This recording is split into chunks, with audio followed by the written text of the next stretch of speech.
어느 날 길거리에서 신천지로 보이는 사람들이 성경을 들고 이렇게 질문을 하더군요. 마태복음 25장에 10처녀의 비유가 나옵니다. 등과 기름을 준비한 5처녀는 혼인잔치에 참여하지만 기름을 충분히 준비하지 못한 5처녀, 미련한 5처녀는 혼인잔치에 참석하지 못한다는 내용을 알고 계시죠? 라고 하면서, 그런데 여기서 말하는 기름이 무엇인지 아십니까? 기름이 무엇인지 아냐고요. 그리고 그것을 준비하셨습니까? 이거 준비하지 못하면 혼인잔치, 천국잔치에 참여 못하는데, 구원받지 못하는데 준비가 되셨습니까? 라고 질문을 자, 여러분이 이런 질문을 신천지로부터 받게 되신다면 어떻게 대응하시겠습니까?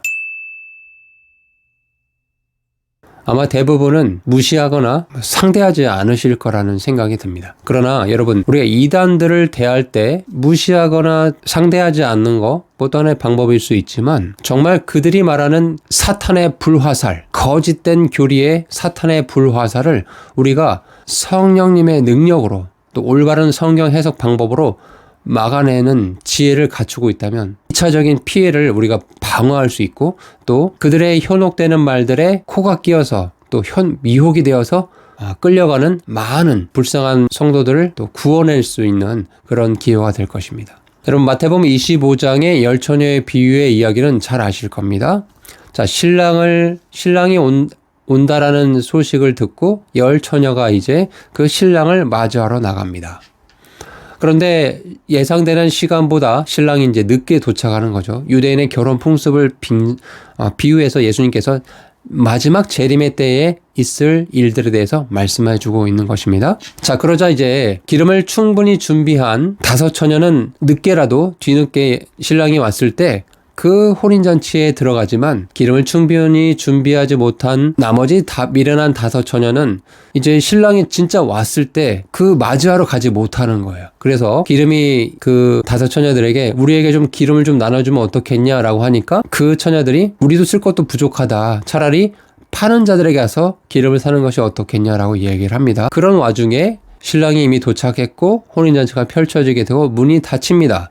뒤늦게 다시 혼인잔치에 들어가려고 했지만 잔치의 주인은 I know not, KJV 표현입니다. 난 너희를 모른다 라고 하면서 잔치에 참여할 것을 막으시는 장면이 나옵니다.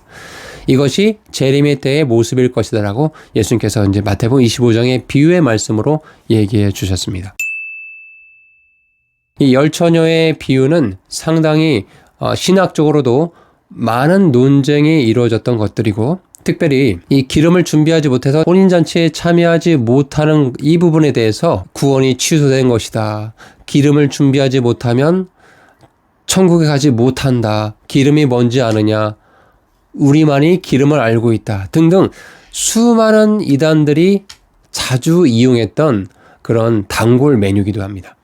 그래서 여러분, 오늘 이 영상을 통해서 10처녀의 비유에 종지부를 찍으셨으면 좋겠습니다. 먼저 신천지 이단들이 이 10처녀 비유의 이야기를 통해서 어떻게 접근하는지 말씀을 드리도록 할게요. 기름을 준비한 자들, 10처녀의 비유에서 기름을 준비한 자들을 신천지는 어떻게 설명하냐면 자신들의 교리를 따르는 사람들로 해석을 합니다. 그리고 기름을 준비하지 않는 처녀들을 기성교회의 사람들, 즉 신천지 교리를 따르지 않는 사람들이라고 비하해서 표현합니다. 신천지는 기름을 준비한 5처녀들을 신천지 교리를 따르는 자들, 그리고 기름을 준비하지 않는 미련한 처녀들을 기성교회를 따르는 자들로 딱 이렇게 이분법적으로 설정을 해놓고, 기름을 사지 않으면 또 구원받지 못한다라고 압박을 합니다. 신천지는 자신들의 교리를 받아들이지 않으면 구원받지 못한다라는 메시지를 전달합니다. 그리고 이것을 통해서 기성교회 성도들이 신천지의 교리를 받아들이도록 압박을 하는 거죠. 신천지에서만 참된 기름을 준비할 수 있다라고 계속해서 자신의 확신에 차서 이야기를 하는 거예요. 기성교회 신도들에게 기름을 준비하지 않으면 재림에 참여할 수 없다라는 생각을 심어주면서 신천지 교리 위에는 구원에 이르는 길이 아니라는 잘못된 믿음을 형성하게 만듭니다.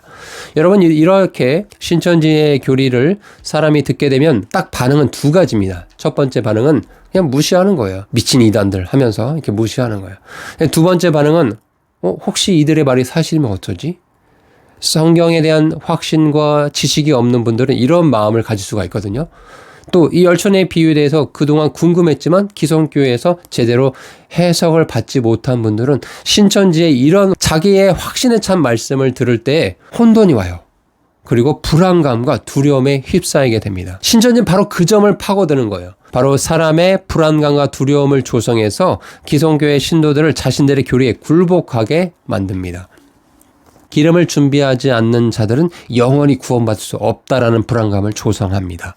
그래서 결국 기성교회 신도들이 신천지 교리를 따르지 않으면 구원받을 수 없다라는 심적 압박을 계속해서 가하는 거예요. 그래서 신도들은 불안감을 해소하기 위해서 결국 신천지의 교리에 가입하게 되는 경우가 종종 생겨나고 있습니다. 지금도 생겨나고 있는 거죠.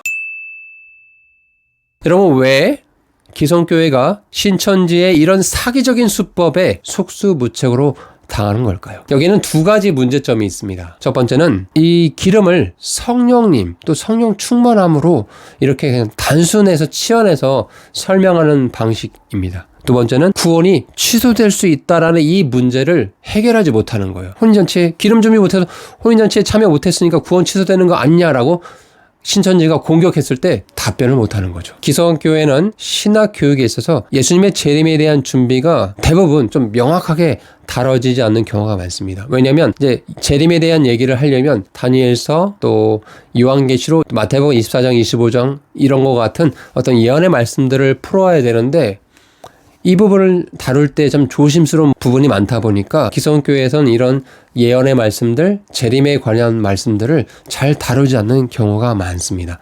그로 인해서 목사님들은 잘 알고 계실지도 몰라도 일반 성도들은 거의 지식이 전무한 상태로 있는 것이죠. 재림 준비가 무엇인지, 그것이 무엇을 의미하는지 명확하게 구체화되지 않습니다. 신천지는 바로 이제 그런 기성교회의 어려운 측면을 파고드는 거죠. 기성교회가 이제 몰라서 접근 못하는 것이 아니라 여러 가지 이유로 그런 부분을 다루는데 포지션을 적게 두는 것인데, 바로 그 부분을 이용해서 기름을 준비하는 자들은 자신들의 교리를 듣고 이해하고 깨달은 자들이다라고 단정짓고, 기름을 준비하지 않는 자들은 기성교회에 빠져있는 무지몽매한 자들이라고 이렇게 치부해 버립니다. 두 번째, 구원의 취소의 문제가 있다고 했죠. 여러분, 성경적으로 우리가 어떤 사람이 예수 그리스도를 나의 주님이라고 고백하고 그분을 나의 구원자라고 믿었을 때 성경은 그 즉시 그 사람이 하나님의 자녀로 구원받는다라고 말씀하고 있습니다. 그리고 그렇게 하나님께서 선물로 주신 구원은 절대 취소되지 않는다. 그 누구도 하나님께서 선물로 주신 그 구원을 감히 빼앗을 수 없다라고 성경은 분명하게 말씀하고 있어요.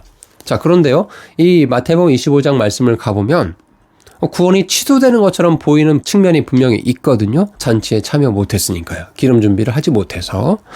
신천지는 이제 기름을 준비하지 않으면 재림에 참여할 수 없다는 이 교리를 구원의 취소와 연결시켜서 성경 말씀을 풉니다. 그래서 기성교회가 구원의 취소 문제를 명확하게 다루지 않으면 신천지의 구원의 취소 교리를 반박할 수 없게 되는 거예요.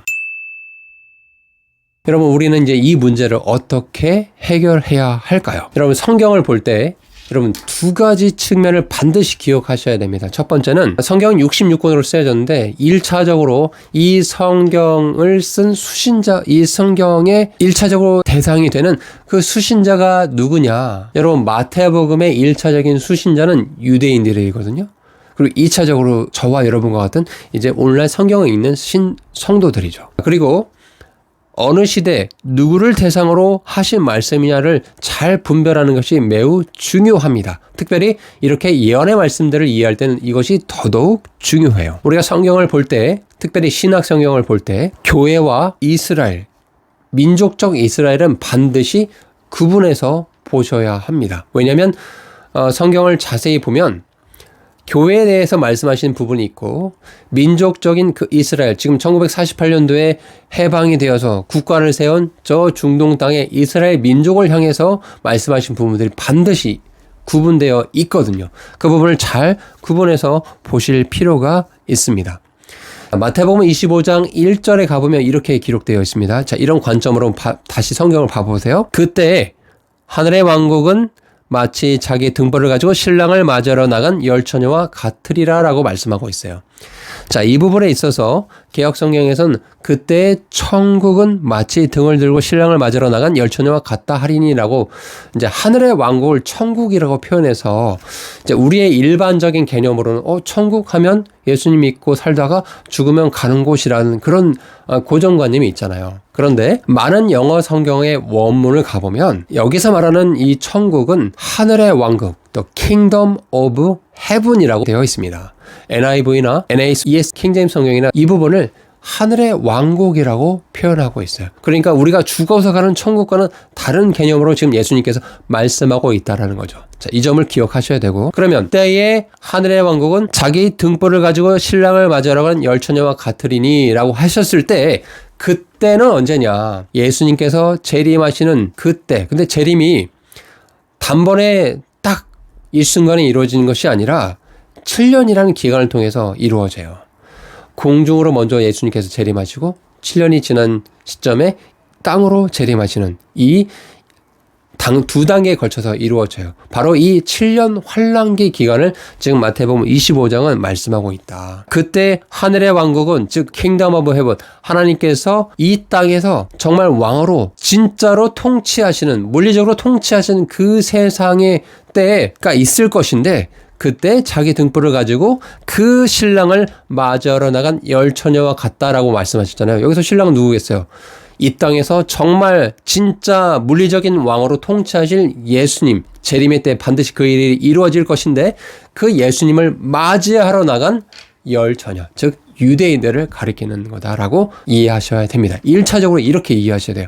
그러니까 결론적으로 열처녀의 비유의 실제 대상은 7년 환란기 때에 활동하게 될 유대인들을 대상으로 하신 말씀입니다. 이해하셨죠? 자, 그러면 이 비유에 등장하는 인물들을 이렇게 정리를 해봅시다. 먼저 신랑이 등장하죠. 신랑은 누구겠습니까? 바로 우리의 구원자 예수 그리스도를 의미하죠. 재림의 주인공으로 등장하실, 혼인잔치의 주인공으로 등장하실 예수 그리스도를 의미합니다. 예수님은 1차적으로 공중으로 재림하실 것이고 7년 환란기 이후에 이 땅에 재림하셔서 이제 이스라엘과 완전한 관계를 맺고 왕국을 세우는 사건을 펼쳐지게 될 것이면서 우리가 이 부분은 계시록과 다니엘서 이런 부분을 같이 접목해서 봐야 되기 때문에 이 정도만 설명을 드리도록 하겠습니다.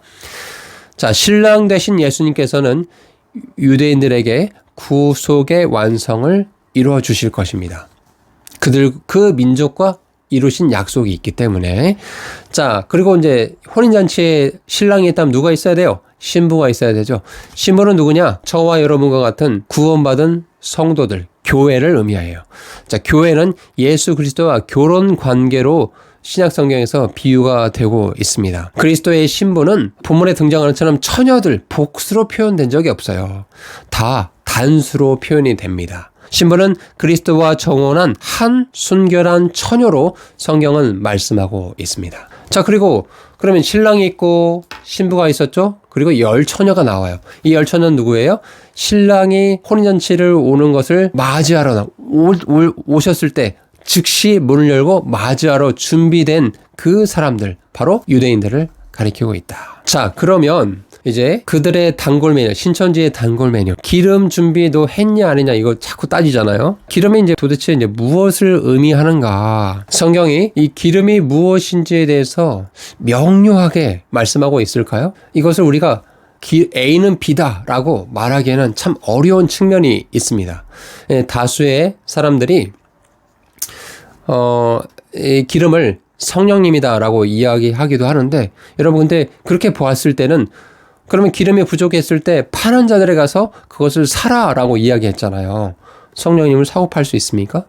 이게 좀 논리적으로 말이 안 되잖아요. 그러니까 이 부분은 이렇게 이야기도 어려워요. 그러니 사고 팔 수 없다라는 측면을 봤을 때, 그럼 우리가 이제 기름의 비유적 의미가 이제 무엇이냐라고 뭔가 또 이렇게 단정할 수는 없지만 어떤 이게 의미를 이렇게 유추해 볼 수 있어야 되는데, 이 정도까지는 유추할 수 있을 거예요. 어떤 정도냐? 분명히 기름을 파는 자들에게 가서 너희의 쓸 것을 사라라고 성경 본문에 이제 그런 말씀이 나와요. 그러면 이 말은 생각해 보면 우리가 성령님을 사고 팔 수 없어요. 그런데 또한 성령님의 충만하심과 구속 이런 것들도 사람의 노력으로 사고 팔 수가 없어요. 결론적으로 그 기름을 충분히 갖고 있던 유대인들이 그렇지 못한 유대인들에게 파는 자들에 가서 이걸 사라라고 이야기했다는 건 이건 살 수 없다라는 얘기죠. 이것은 확실하잖아요. 그죠?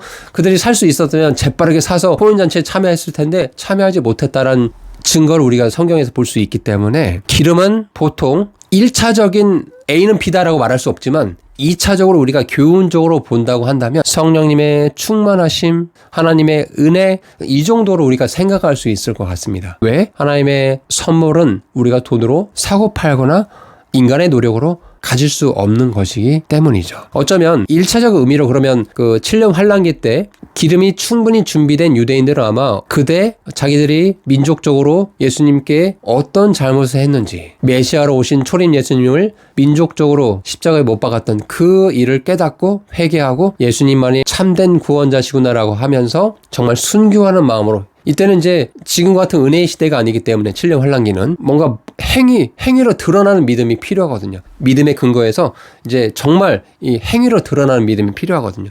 그렇게 뭔가 순교를 하든 정말 자기의 목숨을 다 내어서라도 7년 환란기를 통해서 이제 많은 민족들에게 예수님만이 참된 구원자시고 7년이 지난 이후에 분명히 이 땅에 그분께서 왕으로 재림하신다라는 소식을 전파하는 자들이 유대인들 가운데 생길 것이기 때문에 그 자들이 갖고 있었던 그 어떤 믿음과 뭐 믿음의 행위들 그건 다 성령 충만한 가운데 나오는 것들이잖아요. 그렇죠? 이런 것들을 통칭해서 기름이라고 표현한 것은 아닌가. 개인적으로 이렇게 생각을 해봅니다. 그러나 이것을 준비하지 못한 자들, 민족적으로 유대인이지만 예수님께서 정말 참된 구원자시고 재림주가 되신다라는 것을 믿지 못한 유대인들도 분명히 있을 거예요. 민족들 가운데. 그들을 기름을 충분히 준비하지 못한 유대인들이라고. 그래서 결국에 혼인잔치에 참여하지 못한 유대인들이라고 성경이 예수님께서 마태복음 25장에 비유적으로 말씀하신 것은 아닌가.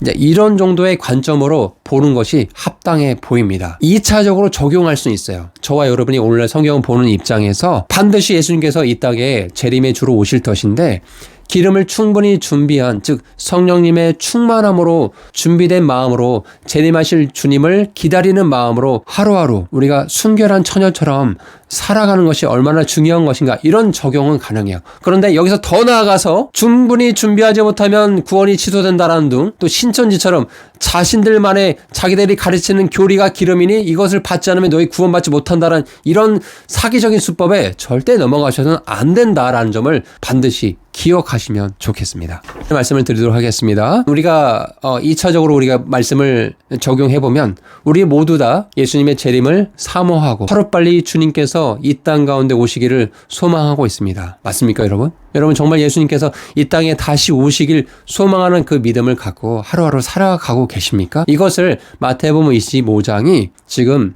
묻고 있는 거예요. 우리의 시민권은 하늘에 있는 사람들이죠. 그리고 그 신랑 되신 예수님을 맞이할 신부로서의 삶을 매일매일 살아갈 필요가 있는 존재들이라는 사실을 기억하시면서 이 마태복음 25장의 말씀을 여러분 지식적으로도 잘 정립하시고 또 우리의 신앙생활에도 잘 적용하셔서 매일 신부로서 순결한 믿음의 삶을 또 성령 충만한 삶을 우리가 살아갈 수 있기를 소망합니다. 여러분 이 말씀이 여러분의 삶에 또 신앙생활에 도움이 되시길 바라며 한 주간 동안 기쁘게 잘 생활하시길 바랍니다.